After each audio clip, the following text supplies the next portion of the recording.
Assalamualaikum warahmatullahi wabarakatuh.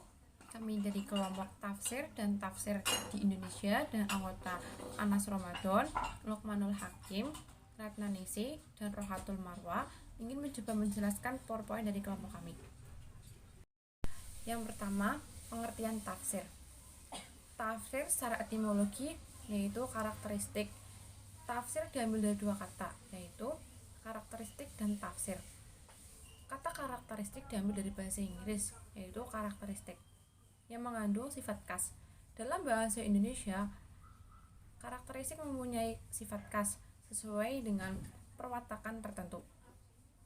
Kemudian, tafsir berasal dari kata alfaz yang artinya adalah menjelaskan dan mengungkapkan makna yang mengandung banyak pengertian, seperti menerangkan dan menjelaskan sifat penafsirannya. Tafsir bin al-Matur berdasarkan nakli yang sahih.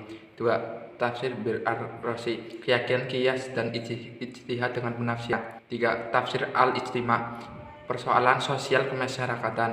4. Tafsir teologi, pemikiran kalam.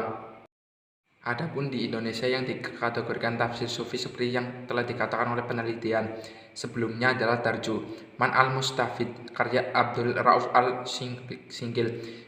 Kedua tafsir yang bercorak fikih adalah tafsir yang cenderung dengan metode fikih sebagai basisnya, atau dengan kata lain, tafsir yang berada di bawah pengaruh ilmu fikih, karena fikih itu sudah menjadi minat dasar mutafasinya sebelum dia melakukan upaya penafsiran. Tafsir semacam ini seakan-akan melihat Al-Quran sebagai kitab suci yang berisi ketentuan perundang-undangan, atau menganggap Al-Quran sebagai kitab hukum. Kemudian analisis terhadap metode penafsiran. Yang pertama yaitu tafsir Al-Quran Karim.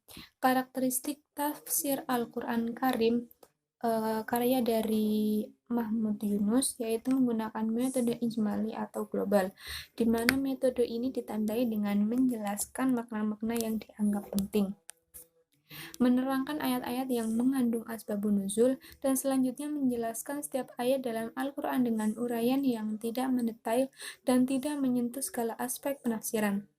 Yang kedua yaitu tafsir Malja' at-Thalibin.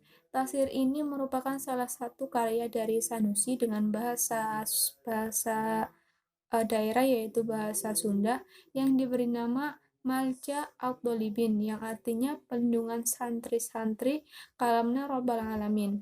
Dan jika diartikan dalam bahasa Indonesia, artinya menjadi untuk melindungi para santri dalam menafsirkan firman Allah yang ada dalam Al-Quran yang menguasai seluruh alam. Sumber penafsiran. Macam-macam penafsir dilihat dari sumbernya, maka terbagi menjadi dua. Pertama, tafsir bil al-Matur, dan kedua, tafsir bil ar-Ra'i. Namun sebagian ulama ada yang menambahkan tafsir bil al-Isroh, yaitu menafsirkan dengan cara filsafat atau kekuatan intuitif yang biasanya dimiliki oleh para tokoh-tokoh sufi, sehingga sering juga disebut dengan tafsir sufi. Tafsir bil al-Matur adalah tafsir yang melandaskan nakal yang sahih dengan cara menafsirkan Al-Quran dengan Al-Quran atau Sunnah yang merupakan orang-orang yang paling tahu tentang kitabullah, atau perkataan tabi'in yang belajar tafsir langsung oleh para sahabat. Corak penafsiran. Untuk pembagian metode tafsir sendiri dibagi menjadi 4, yaitu metode tahlil atau metode corak penafsiran. Untuk pembagian metode tafsir sendiri dibagi menjadi 4, yaitu metode tahlil, corak penafsiran. Untuk pembagian tafsir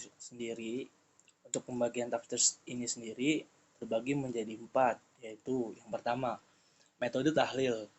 Metode ini biasanya diartikan dengan analisis, yaitu suatu metode tafsir yang mufasirnya berusaha menjelaskan kandungan makna ayat-ayat Al-Quran dari berbagai aspeknya dengan memperhatikan urutan ayat sebagaimana yang tercantum dalam mushafnya.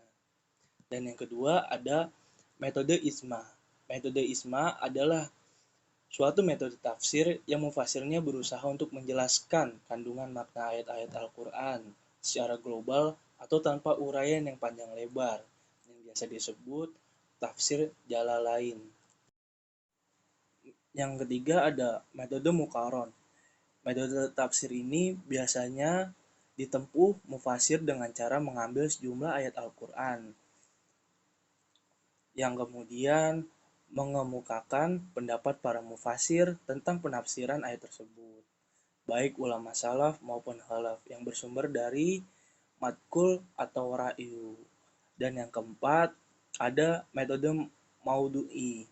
Menurut pengertian sejumlah ulama, ada ini biasanya menghimpun seluruh ayat Al-Quran yang memiliki tujuan dan tema yang sama.